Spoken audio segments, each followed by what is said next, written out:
ప్రజలకు వ్యతిరేకత వచ్చే అవకాశం ఉంది కదా. ప్రజల్లో వ్యతిరేకత వాళ్ళకు ఉందన్న.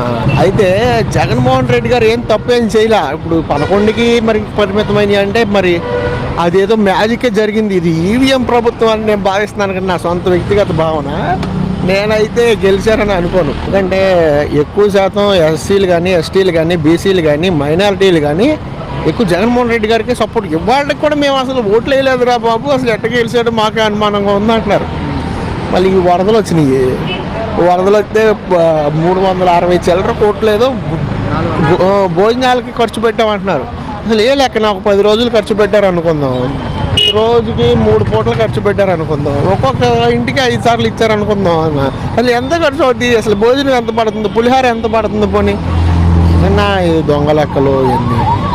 ఏదన్నా ఈ వరదలు వచ్చి ఎవరికన్నా మేలు జరిగిందంటే మాత్రం అది బాబు గారికనే 100% ఒప్పుకోవాల్సింది.